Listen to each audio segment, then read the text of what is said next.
c'est-à-dire après notre Seigneur Jésus-Christ, est-ce qu'il y a 3 dieux en vérité?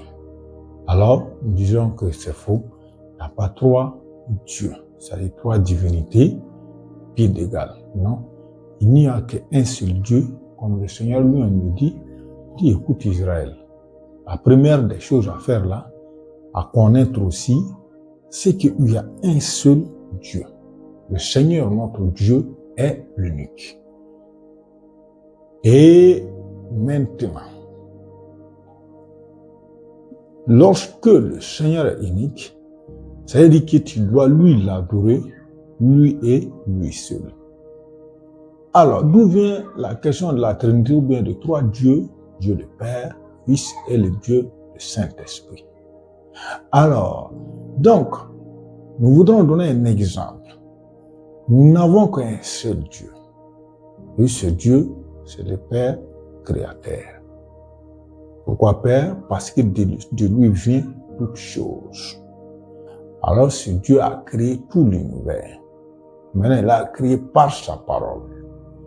Et il s'est manifesté comment? En parlant.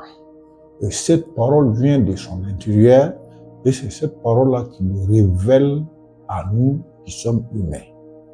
Et c'est cette parole-là qui est créatrice.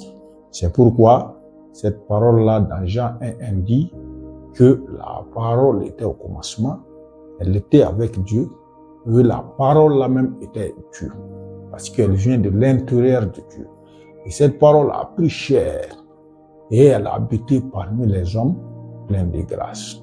Et maintenant, tous ceux, Jean 1,12, tous ceux qui l'ont reçu, a donné le pouvoir de devenir enfants de Dieu. Alors, Dieu s'est manifesté en Dieu le Père créateur. Il vient maintenant et se manifeste en Dieu le Fils, c'est-à-dire dans une chair semblable à l'homme. Et cette chair que Dieu a portée a un nom spécifique et un travail spécifique qui s'appelle Jésus.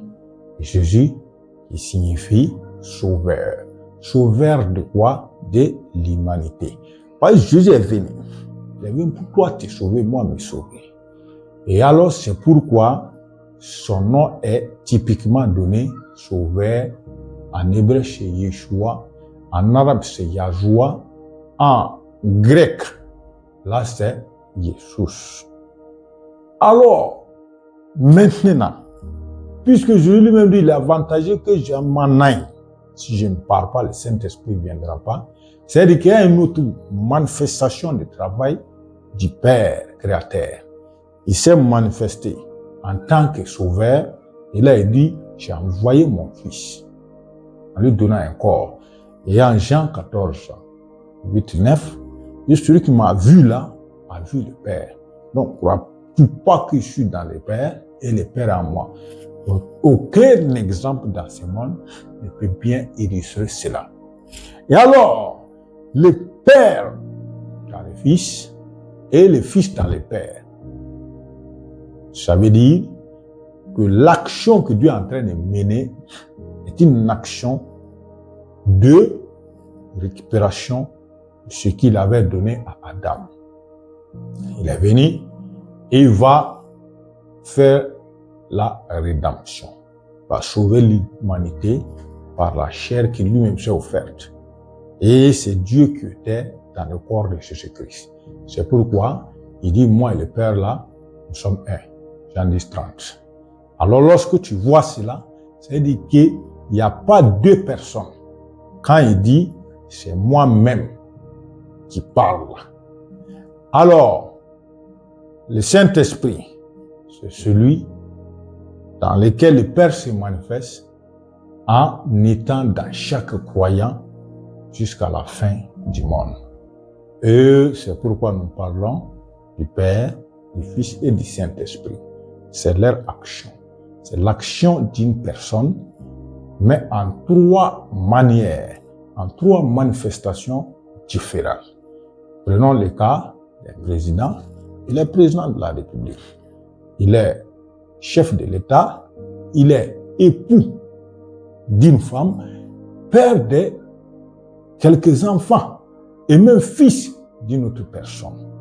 Alors, arrivé à la maison, il devient un époux. Il devient un chef de famille, un père des enfants. Arrivé au travail, donc, arrivé à là où il doit exercer sa fonction, il devient chef de l'État. Non, arrivé au palais, il est chef de l'État.